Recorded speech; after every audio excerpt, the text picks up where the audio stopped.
முதல் ஓய்வு நாளின் முதல் பரிசுத்த ஆராதனையிலே நாம் கலந்து வந்திருக்கிறோம். இந்த முதல் ஓய்வு நாளின் வாழ்த்துதலை நான் உங்களுக்கு தெரிவித்துக் கொள்ளுகிறேன். அல்லேலூயா.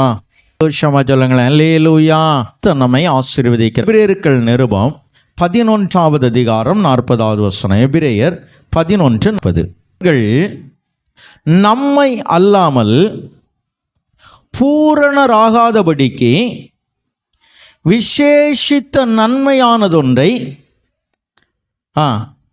தேவன் நமக்கென்று இன்றைக்கு உங்களோடு கூட விரும்புகிறேன்.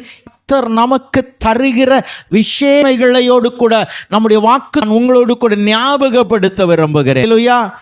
காரியங்களை நாம் திருச்சபையிலே முக்கியத்துவப்படுத்தோம். சோதரம் நம்முடைய திருநொன்று நம்முடைய இரட்சணிய சேனையினுடைய சவுத் ஈஸ்டர்ன், அதாவது தென்கிழக்கு மாகாணத்தினுடைய அந்த சோதரம் நோக்கம். வாக்கு தத்துவத்தை கடந்த 1ஆம் தேதி வாக்குத்தத்த ஆராதனையிலே சிந்தித்திருக்கிறோம். இந்த வருஷ வாக்குத்தத்த ஜனங்கள் ஒருபோதும் வெட்கப்பட்டு போவதில்லை. இந்த வருஷம் நம்முடைய நோக்கம் சொல்லுகிறது விசேஷித்த நன்மை. அல்லேலூயா. விசேஷித்த நன்மை,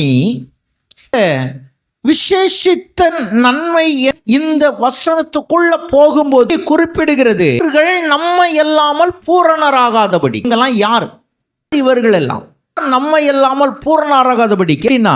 அவர்களுக்கு கிடைக்காத எது நமக்கு கிடைத்திருக்கு, அதை தான் பார்க்க போகிறோம். ஆமென்.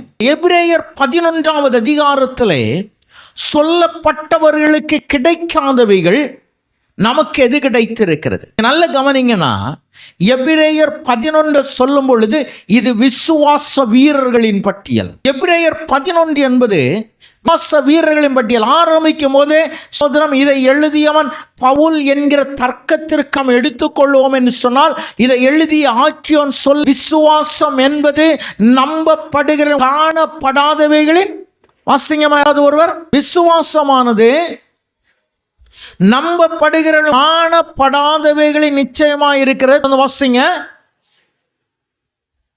அதனாலே நம் முன்னோர்கள் நற்சாட்சி பெற்றார்கள்.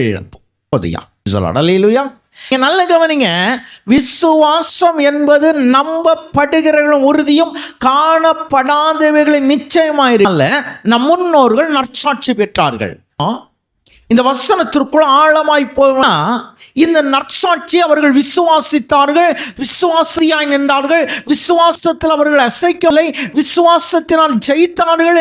அப்படியானால் இவர்கள் எதை பெறாமல் போனார்கள்? இவர்களுக்கு கிடைக்காமல் போகிறது.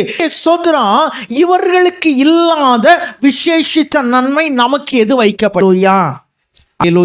முதல்ல வேதம் சொல்லுகிறது, ஆதியாகமம் 4வது அதிகாரத்தை சற்று திருப்பிக் கொள்ள நான் ஆசைக்கிறேன். ஆதியாகமம் 4வது அதிகாரம் என்னோடு கூட நீங்கள் திருப்பிக் கொள்ள. ஆதியாகமம் 4வது அதிகாரம் 4வது வசனத்தை.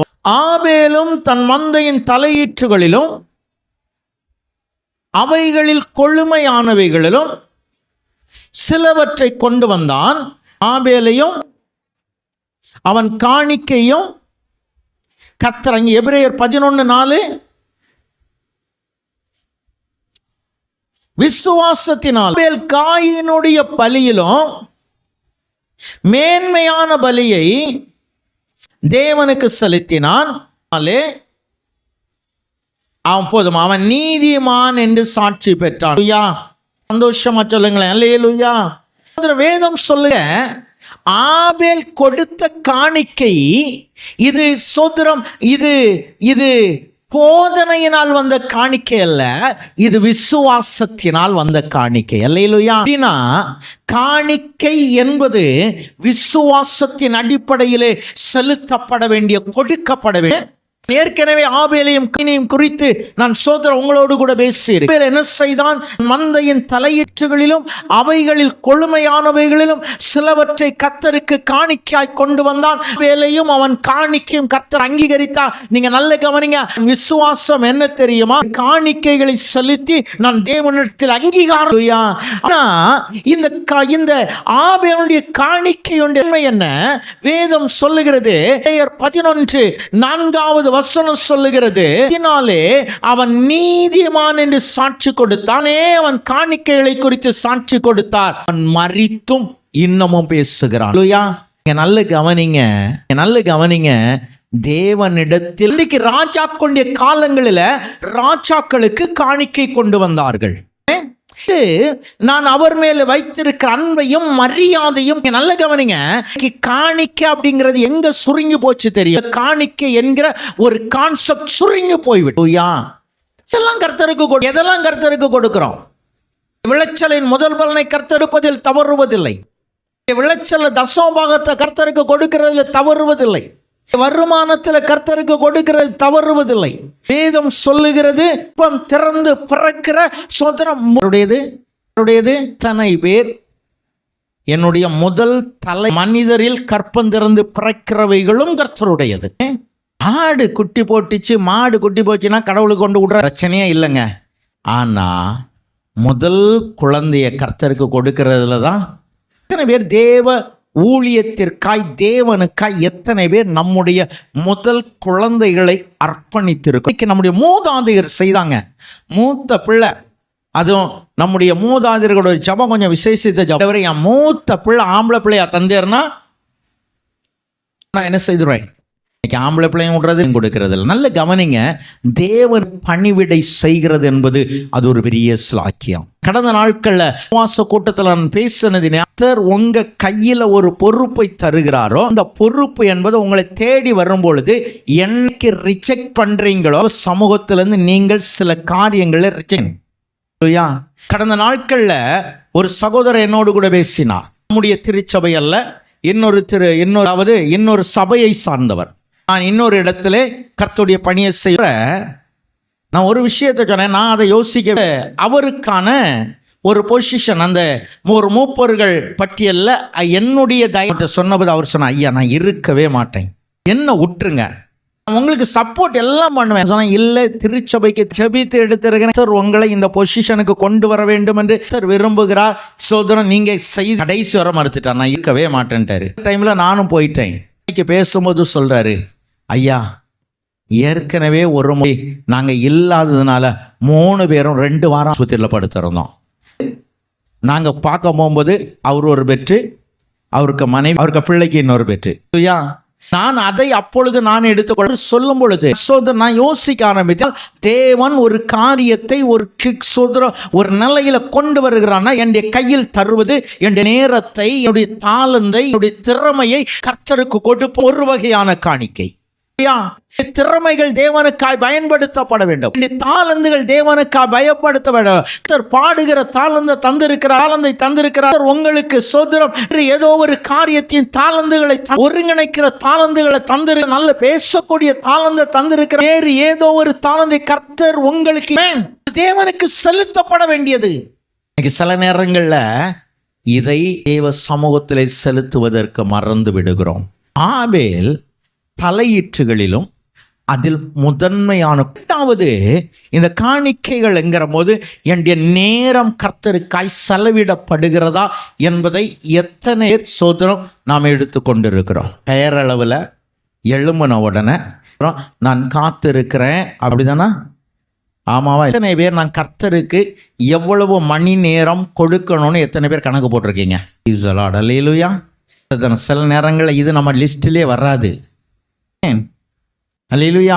24 மணி நேரங்கள், 24 மணி நேரம் நம்முடைய வேலைக்காய், நம்முடைய குடும்பத்தை கவனிப்பதற்காய், நம்முடைய சோதரம், நம்முடைய ரெஸ்ட்டுக்காய், நம்முடைய ஓய்வுக்காய், நம்முடைய உடல்நிலையை பேணுவதற்காய் 24 மணி நேரங்கள் தர ஒரு கேள்வி, இதில் தேவனுக்கென்று கொடுக்கப்படுகிற நேரங்கள் எவ்வளவு?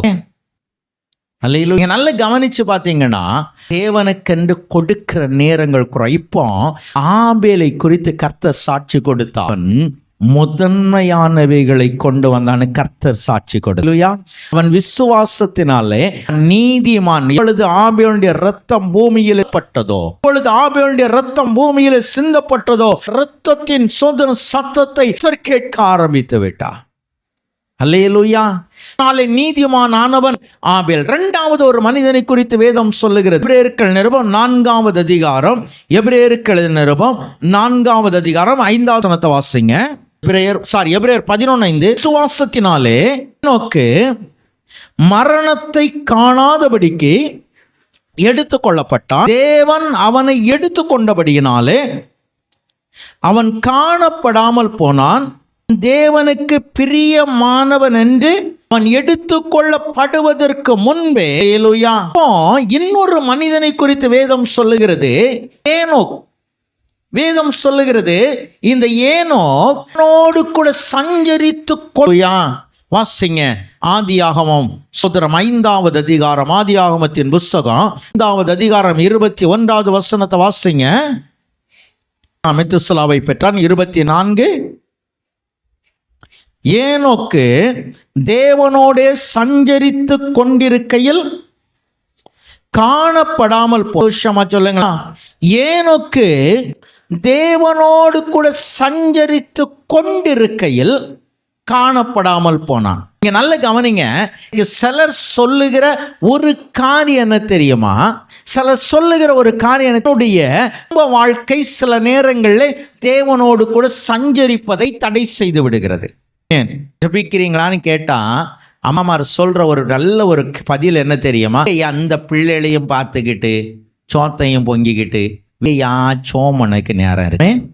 அப்படியே சரி, அம்மாமார் தான் அப்படி சொல்றாங்க. அம்மாட்ட கேட்டோம்னா வேலைக்கு போறதுக்கே நேரம் இல்லை, வீட்டை பார்க்க நேரம் இல்லை, கிடையில எங்க ஜோமனுக்கு. வேதம் சொல்லுகிறது நோக்கு சோதரம் குமாரரையும் குமாரத்திகளையும் பெற்றான். நல்ல கவனிங்க. அவன் திருமணமானவன் என்பதை வேதம் அடிக்கோடிட்டு காட்டுகிறது. அல்லேலூயா. தன்னுடைய பிள்ளைகளுக்கு, தன்னுடைய மனைவிக்கு, தந்தாரத்திற்கு செய்ய வேண்டிய அத்தனையும் நல்ல கவனிங்க. இவன் சரியாய் செய்த இவன் தேவனோடு கூட சஞ்சரித்தும் கொண்டிருந்தான். இவன் தன்னுடைய குடும்பத்திற்கு எந்த அளவு முக்கியத்துவம் கொடுத்தானோ அதே முக்கியத்தை தேவனோடு கூட வாழ்வதற்கும் தேவனோடு கூட வேதம் சொல்லுகிறது. அவன் தேவனோடு கூட சஞ்சரித்து கொண்டு அன்னைக்கு சில நேரங்களில் சில சூழ்நிலைகளில் நாம் செய்கிற தவறு என்ன தெரியுமா?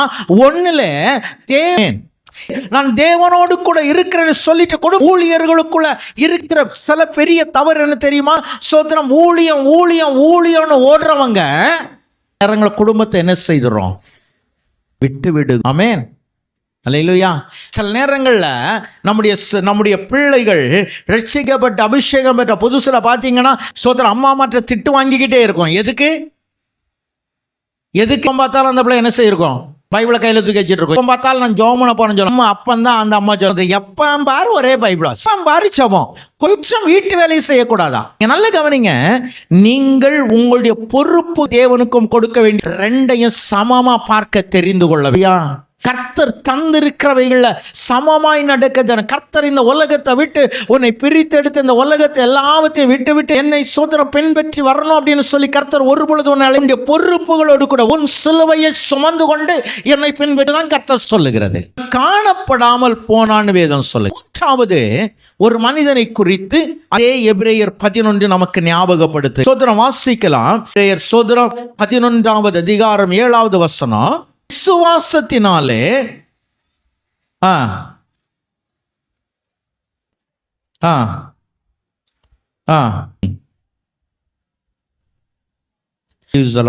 இந்த நோவாவை குறித்து எபிரேயருக்குடைய ஆக்கியோ நல்லாவிட்ட எபிரேயர் எழுதின அந்த சோதரம் அந்த விதமாய் சொல்லுகிறான். விசுவாசத்தினாலே தற்காலத்தில் காணாதவர்களை குறித்து தேவ எச்சரிப்பு பெற்று பக்தி உள்ளவனாகி தன் குடும்பத்தை ரட்சிப்பதற்கு பேழைய உண்டுயா. நோவாவுடைய விசுவாசம் என்ன தெரியுமா? நம்ப முடியாததை நம்பினது நோவாவுடைய விசுவாசம். சந்தோஷமா சொல்லுங்களேன். மழைனா என்னன்னே தெரியாதுங்க. சிலர் சொல்லுவாங்க வெட்டாந்தரையில் கொண்டு ஒரு பேழையை உண்டு பண்ண அப்படின்னு சொன்னா, அதுக்கு முன் பூமியிலே மழை பெய்யவே இல்லை. பூமியில மழை பெஞ்சிச்சா இல்லையா? அடுத்த கேள்வி, அப்படின்னா பூமியை நனைத்தது எது? பூமி எப்படி விவசாயம் பண்ணாங்க? தெரியாத ஒருத்தன்ட்ட கற்பிசுகிறார் மழை.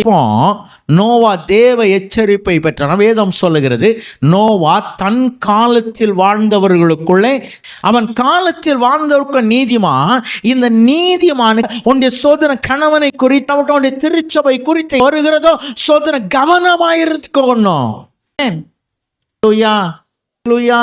நான் சொல்றேன், என் குடும்பத்தை குறித்த எச்சரிப்பு, பிள்ளைகளை குறித்த எச்சரிப்பு, வாழ்க்கை துணை குறித்த எச்சரிப்பு அப்படின்னா என் குடும்ப தலைவன், தலைவி பொறுப்பு. வாழ்க்கை குறித்த எச்சரிப்புக்கு நான் பொறுப்பு. திருச்சபையை குறித்த எச்சரிப்புக்கு யார் பொறுப்பு? இப்பதான் பதில் சொன்னேன். யார் பொறுப்பு? சபை பொறுப்பு. உண்மை. இவர்களை தாண்டி மூப்பர்கள். ஏன் திருச்சபையில மூப்பர்கள் ஏற்படுத்துறாங்க தெரியுமா? ஏன் மூப்பர்கள் இருக்கிறாங்க தெரியுமா? ஊழியனோடு கூட சேர்ந்து திருச்சபை காய் திறப்பிலே நிற்கிறவர்கள் வேலை தனியா. சோதரம் திருச்சபையை நிர்வகிப்பது என்பது மட்டுமல்ல. ஐயா சோதர கணக்கு எழுதிட்டு போ, என்ன தேவை என்பதை பார்ப்பது மட்டுமல்ல, தேவ திருச்சபை காய் திறப்பில் வரவழைப்பானாக. நல்ல கவனிங்க, சபை மூப்போடைய வேலை நிர்வகிக்கிறது மட்டும் இல்லை சோதரம், சபைக்காய் காத்திருப்பதும் சபைக்காய் ஜெபிப்பதும். அதை சரியாய் கடைபிடிக்கும் லோக்கல் உத்தியோகஸ்தர்களை எல்லாவற்றால் தன்னுடைய மூப்பர்களை அது சோதரம், அது ஊக்குவிக்கிறது. ஆமே. கோர்க்கடத்தில் இருந்து நோயாளிகளை, நோயுற்றோர்களை சந்திப்பது கோர்க்கடற்றுகள் அதை செய்கிறார்கள். நம்முடைய சோதரம், நம்முடைய லீகாமர்சி, அதாவது நம்மை சங்க அங்கத்தினர்கள் அதை செய்கிறார்கள். நம்முடைய ஹோமிக்கு, அதாவது நம்முடைய வீட்டு சங்கங்கள் அதை செய்கிறது. நம்முடைய சோதரன் ஜூனியர் எங்கள் வீட்டு சங்கம் அதை செய்கிறது. நம்முடைய மூப்பர்கள் அதை செய்கிறார்கள். அதை உத்வேகப்படுத்துகிறது, அவர்களை உற்சாகப்படுத்தினா இது நம்முடைய பொருள். திருச்சபை எந்த சபை, எந்த படைச்சொலத்தை செய்ய ஆரம்பிக்கிறதோ படைச்சொலம் வளர ஆரம்பித்துகிறது. சொல்லிருங்களேன். இந்த நோவா தேவ எச்சரிப்பு பெற்ற உடனே தன்னுடைய குடும்பத்தை பாதுகாக்க ஆரம்பித்து விட்டான். உன் குடும்பம், உன்னுடைய பிள்ளைகளும், உன்னுடைய மனைவியும் பேழைக்குள் பிரவேசிங்க போக ஆரம்பித்து. நான்காவது ஒரு மனிதன், இவனை குறித்து வேதம் சொல்லுகிறது, சோதரம் விசுவாசிகளின் தகப்பன். 8வது வசனம், எபிரேயர் 11:8. கூடாரங்களில் குடியிருந்த. நல்ல கவனிங்க, ஆதியாகமம் 12வது அதிகாரத்தை நீங்க திருப்பி பார்ப்பீங்க. ஆபிரகாமை நோக்கி ஒரு ஆதியாகமம் 12:1, கர்த்தர் ஆபிரகாமை நோக்கி தேசத்தையும் உன் இனத்தையும் உன் தகப்பன் வீட்டையும் விட்டு புறப்பட்டு நான் உனக்கு காண்பிக்கும் தேசத்திற்கு போ. தொடர்ந்து வாசிமா. 4வது வசனம். கர்த்தர் ஆபிரகாமுக்கு சொன்னபடியே கர்த்தர் சொன்னார், நீ எழும்பி புறப்போ. இதுதான் கர்த்தருடைய வார்த்தை. எங்க போனோம், எந்த திசையை பார்த்து போனோம், எந்த திசையில நிற்கணும், எவ்வளவு பயணம் பண்ணணும், எவ்வளவு நாள் பயணம் பண்ண, இது எதையும் கர்த்தர் சொல்ல. நீ எழும்பு, தகப்பன் உன் இனத்தையும் உன் தேசத்தையும் உன் வீட்டையும் விட்டு புறப்பட்டு நான் உனக்கு காண்பிக்க. நடக்க ஆரம்பிக்கிறான். கர்த்தர் ஆபிரகாமை நடத்த ஆரம்பித்தார். அவனுக்கு வேதம் சொல்லுகிறது, விசுவாசத்தினாலே ஆபிரகாம் தான் இடம் இன்ன. சொல்லுங்களேன். ஆபிரகாமுடைய விசுவாசம் என்ன? தேவன் அழைத்தார், கர்த்தர் அழைத்த உண்மையுள்ளவர் கூட்டி செல்லுகிறாரோ அங்கே தேவன் என் பேரிலே சித்தம் வைத்திருக்கிறார், கர்த்தர் என்னை ஆசீர்வதிப்பார். அல்லேலூயா. ஆபிரகாமை கர்த்தர் அழைக்கும் போது அவர் சொன்ன, ஆசீர்வதித்து உன்னை பெரிய ஜாதியாக்கி ஆசீர்வதித்து உன் பெயரை பெருமைப்படுத்துவேன், ஆசீர்வாதமாயிருப்பாய், ஆசீர்வதிப்பேன், உன்னை சபிக்கிறவளை சபிப்பேன், வம்சங்கள் எல்லாம் உனக்குள்ள ஆசீர்வதிக்கப்பட. கர்த்தர் இது எல்லாத்தையும் சொல்லிட்டு இந்த வாக்கு தத்தத்தை நம்பினவனாய் புறப்பட்டு போனான். கர்த்தர் கானான் தேசத்துக்குள்ள வந்தவன் ஆபிரகாம் தேசத்தினுடைய எவ்வளவு தூரம் அலைந்து திரி உன் கால்படுயா எழுந்து புறப்பட நாடோடியை போல அலைய ஆரம்பி, நாடோடியை போல சோதரன் தன்னுடைய நாடோடியை போல சோதரன் கானான் தேசம் முழுவதையும் நடக்க ஆரம்பித்தான். அவனுடைய நாட்கள் முழுவதும் அவனுடைய நடையிலே கழிந்து போனது. அல்லையா? நீங்க நல்ல கவனிங்க, சாராள் இறக்கிற வரையிலும் சொந்தமாய் ஆபிரகாமிற்கு அந்த தேசத்தில் இடம் இல்லாதிருந்தது. ஆமே. கேட்டுக்கொண்டிருக்கிறேன் அன்பு தேவ திருச்சபையே, அவர்கள் எல்லாம் தேவனால் நற்சாட்சி பெற்றவர்கள். சுதந்திரமா ஆபேலை குறித்து வேதம் சொல்லுகிறது. ஆபேலை குறித்து கர்த்தர் சொல்லுகிறார், முதன்மையான பலியான்னு கர்த்தர் சொன்னார். ஏனோக்கை கர்த்தர் சொல்லுகிற, ஏனோக்கை தேவன் தன்னோடு கூட உயிரோடு கூட இருக்கும் போதே எடுத்துக்கொள்ளுகிற ஒரு பெரிய மகிமையை பெற்றவன். நோவா காலத்தில் இருந்தவர்களுக்குள் நீதிமான் என்று சொன்னார். தேவ எச்சரிப்பை தன்னுடைய குடும்பத்தை பெறுகிறான், தகப்பனாய் மாறினான். இப்போ பவுலுகிறான், இவர்கள் எல்லாருக்கும் கிடைக்காத ஒரு நன்மை நமக்கு கிடைத்திருக்கிறது. என்ன நன்மை பேசுகிறான்? இது எல்லாவற்றையும் தெரிந்து கொண்டு விட்டு பவுல் பேசுகிறான், என்ன நன்மை எனக்காய் தேவன் வைத்திருக்கிறார். கொஞ்சம் அப்படியே சோதரம் எபிரேயர் 11 கடைசி பகுதிகளை நாம் வாசிக்கும்படியாய் கேட்டு 39வது வசனத்தை வாசிங்க. இவர்கள் எல்லாரும் விசுவாசத்தினாலே அழியாமற் போனார்கள். அல்லேலூயா சொல்லுங்களேன், அல்லேலூயா. அவர்களுக்குரிய குறை என்ன தெரியும்? அவனிடத்தில் நற்சாட்சி பெற்றார்களை தவிர அப்படி வாக்குத்தத்தங்களை சுதந்தரித்துக் கொள்ள முடியவில்லை. நாம சிந்தித்ததெல்லாம் நீங்க நல்ல கவனி. ஆபேல் தேவனுடைய சமூகத்திலே அவனுடைய காணிக்கைகள் மகிமையாயிருந்தது. ஆனால் வேதம் சொல்லுகிறது அவன் மொத்தவனாய் நின்றான்.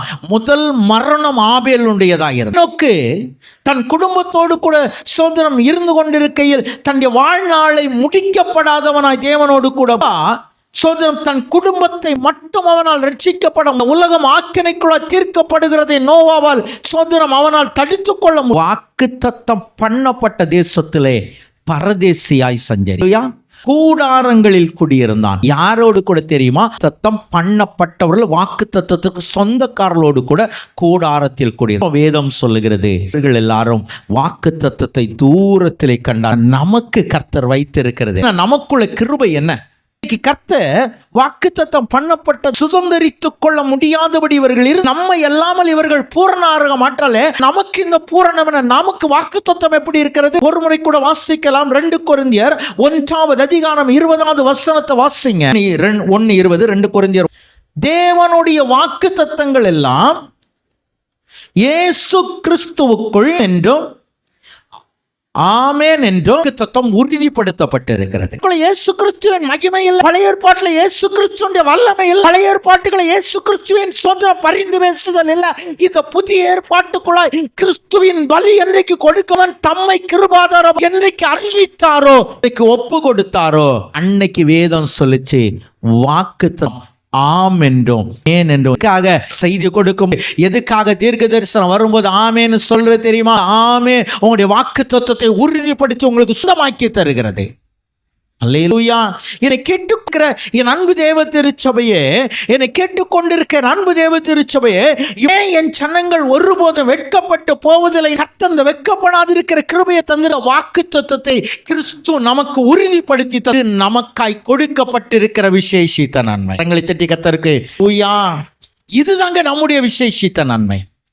அவர்களுக்கு கொடுக்காத ஒரு விசேஷித்த நன்மை தொடுத்திரு ஜனங்கள் கிறிஸ்துக்குள்ளாயிருக்கிறபடியினாலே, கிறிஸ்து எங்களின் நடுவில் இருக்கிறபடி ஒருபோதும் என் ஜனங்கள் வெட்கப்பட்டு போவதில்லை.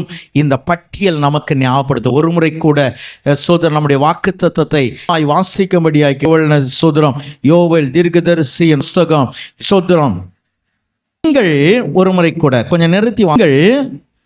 சம்பூர்ணமாய் சாப்பிட்டு திருப்தி அடைந்து உங்கள் தேவனாகிய கர்த்தருடைய நாமத்தை கர்த்தர் சொல்லுங்க. ஜனங்கள் ஒருபோதும் வெட்கப்பட்டார்களுக்கு கிடைத்த அந்த சம்பூர்ணமாய் திருப்தி அடைந்த நற்சாட்சி பெறுகிற நற்சாட்சியோடு கூட வாக்கு தத்துவத்தையும் கர்த்தர் நமக்கு தருகிறார். ஆமென். நிவிதமாய் சொல்லி முடியார்கள் நன்மையை பெற்றார்கள். விசேஷித்த நன்மையை கிறிஸ்துவோடு கூட இணைந்து பெற விரும்புகிறோம். ஆமென். எனவேதான் பக்தன் பாடுகிறான், கிறிஸ்துவுக்குள் வாழும் எனக்கு எப்பே வண்டு சொல்லுமா, கிறிஸ்துவுக்குள் வாழும் எனக்கு எதுவும் வெற்றி துன்பம் வந்தாலும் நான் கலங்கிடவே என்ன சொன்னாலும் நான் சோர்ந்து போக மாட்டேன், நான் சோர்ந்து போக மாட்டேன். வாழும் எனக்கு எப்போதும் வெற்றி உண்டு. கிறிஸ்தவக்கள் வாழும் பாடிடுவே கிறிஸ்தவக்கள் வாழும் எனக்கு. கிறிஸ்தவக்கள் வாழும் எனக்கு உண்டு.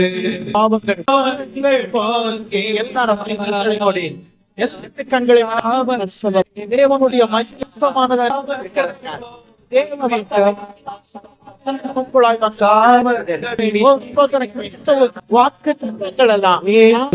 போதும் வெற்றி உண்டு. கிறிஸ்துவுக்குள் வாழும் எனக்கு எப்போதும் வெற்றி உண்டு. வெற்றி வெற்றி ஆண்டவருக்குள்ளாய் கிறிஸ்துவுக்குள்ளாய் வாக்குத்தத்தங்கள். ஆமென். இந்த வாக்குத்தத்தங்கள் எல்லாம் கர்த்தர் இன்றைக்கு இந்த வாக்குத்தத்தங்கள் எல்லாம் நமக்குள்ளாய் உறுதிப்படுத்தப்பட்டிருக்கு. இந்த வாக்குத்தத்தங்கள் எல்லாம் நமக்குள்ளாய் சோதரம் வந்து நிற்க போகிற கிருபைக்காய் தேவ சமூகத்திலே அப்படியே ஒப்பு கொடுப்போமா? கிருபைக்காய் தேவ சமூகத்தில் அப்படியே அர்ப்பணிப்போமா? கிருபை நம்மை சூழ்ந்து கொள்ளபடியா இவர் இந்த வாக்குத்தத்தம் உறுதிப்படட்டோன்னு கேளுங்க. இந்த வாக்குத்தத்தங்கள் ஆண்டவரே என் வாழ்க்கையில உறுதிப்படுத்தப்படுவதாக ஜெபித்து கொண்டிருக்கிற பொழுதே ஜெபித்து கொண்டிரும் காணிக்கைகளை படைக்க வேண்டும் என்று யாராயிலும் இன்னும் காத்திருப்பீங்கன்னு ஒரே இந்த காணிக்கைகளோடு கூட இந்த வாக்குத்தத்தங்கள் உறுதிப்படுத்தப்படட்டும். இல்லைன்னு சொன்னா என் வாக்குத்தத்தத்தை இன்றைக்கு கர்த்தர் உறுதிப்படுத்த தந்திருக்கிற வாக்குத்தத்தத்தை உறுதிப்படுத்தோன்னு சொல்ல முன்னாய் வாக்குத்தத்தத்தை உறுதிப்படுத்தும் ஆண்டவரேன்னு சொல்ல விரும்புகிறவர்கள் உறுதிப்படுத்தணும் சொல்ல வேளை நீங்கள் இருக்கிற இடங்கள்ல உங்களுடைய கரங்களை உயர்த்தி கொள்ள கர்த்தர் இந்த வாக்கு தத்தத்தை உறுதிப்படுத்த விரும்புகிறார். கர்த்தர் இந்த வாக்கு தத்தத்தை உறுதிப்படுத்த ஆண்டவர் உங்களுக்கு தந்த வாக்கு தத்தத்தை ஆமென் என்றும் நிலைவரப்படுத்த விரும்புகிறார். கிருபைக்காய் தெய்வ சமூகத்தில் ஒப்பு கொடுப்போமா? உள்ள தெய்வமே உம்மை நன்றியோடு துதிக்கிறோம் ஆண்டவரே. ஆண்டவரே கிறிஸ்துவுக்குள்ளாய் எங்களுடைய வாக்கு தத்தங்கள் என்றும் ஆமென் என்றும் உறுதிப்படுத்தப்பட்டிரு விசேஷித்த நன்மையை கர்த்தர் எங்களுக்காய் தந்திருக்கிறீர்கள். விசேஷித்த நன்மையின் கிருபை ஆண்டவர், இந்த விசேஷித்த நன்மை ஆண்டவரே என் தேவனால் எங்களுக்கு வழங்கப்பட்டிருக்கிற கிருபைக்காய் நாங்களும் ஆவியானவரே தம்முடைய பிள்ளைகளுக்கு இதை வாய் நடத்துவீராக. இவர்கள் பெற்றுக்கொண்ட வாக்கு தத்தங்கள் திருச்சபைக்கான வாக்கு தத்தங்கள் இவர்கள் எதையெல்லாம் இந்த வாக்கு தத்தங்கள் எல்லாம் சோந்தரித்து கொண்டிருக்கிறார்கள். அத்தனை வாக்கு தத்தங்களும் கிருபை தகப்பனை நம்முடைய பிள்ளைகளிடத்திலே நிறைவாய் நடத்தை கர்த்தர் ஆசீர்வதியும். கிராமத்தில் ஒவ்வொருவரையும் தேவன் தம்முடையினால் நிரப்பும். ஆண்டவரே நம்முடைய மகிமையும் பலனும் ஆண்டவரே இன்னும் தம்முடைய பிள்ளைகளுக்கு உறுதியாயிருக்கும்படியாய் தகப்பன் உதவி செய். ஒருவேளை ஆராதனை கலந்து கொள்ள முடியாமல் அதாவது ஒரு சூழ்நிலையில் இந்த ஆராதனையே எங்களுடைய கிராமத்தை விட்டு தூரமாய் ஆண்டவரே தூர தேசத்திலே நாடுகளிலே ஆண்டவரே சோதர மாவட்டங்களிலே மாநிலங்களிலே கிராமங்களிலே இருக்கிறவர்களுக்கும் இந்த உறுதிப்படுத்தும் செய்தியை கேட்கிற ஒவ்வொருவரும் ஆசீர்வதிக்கப்படட்டும். ஆண்டவரே தம்முடைய கிருபையினால் ஆகிலும் அப்பாவினத்தோடு கூட நிற்பார்கள் என்று சொன்னார். அவர்களுக்கு அவிசேஷமாய் ஜெபிக்கிறோம். கரம் ஆண்டவரே பலவீனத்தை மாற்றி போட்டு பலத்தினால் இடைக்க மகிமைகளினாலே கர்த்தர் முடிசூட்டி கொள்ள வேண்டும். நன்றியோடு துதிக்கிறோம், உம்மை நன்றியோடு துதிக்கிறோம் ஆண்டவரே, உம்மை நன்றி துதிக்கிறோம். உம்முடைய சமூகத்திலே நாங்கள் வந்து நிற்கிறோம். வருகிற இந்த 2026 வருடம் முழுவதும் ஆண்டவரே இந்த 2026 வருகிற நாட்கள் முழுவதும் என் ஆண்டவரால் ஆசீர்வதிக்கப்பட்டதா ஆண்டவரே நாங்கள் புல்லும் புறமவரே புசித்து கர்த்தர் எங்களை நடத்தி அருள வேண்டும் என்று ஜெபிக்கிறோம். நிறைவான நன்மைகளை தாரும், மகிமையினால் கர்த்தர் ஆசீர்வதி பொறுப்பெடுத்துக் கொள்ளும் நடத்தும். இயேசுவின் நாமத்தில் ஜெபிக்கிறோம் நல்ல பிதாவே. இயேசுவே நீர்வா நம்முடைய கர்த்தராகிய இயேசு கிறிஸ்துவின் கிருபை, பிதாவாகிய தேவனுடைய அன்பும் பரிசுத்த ஆவியானவருடைய ஐக்கியமும் சிநேகமும் சதா காலங்களிலும் நம் அனைவரோடு கூட தங்கியிருப்பதாக. ஆமேன் ஆமேன் ஆமேன். ஹல்லேலூயா ஹல்லேலூயா ஹல்லேலூயா. கர்த்தர் விதிப்பாராக. ஆம்.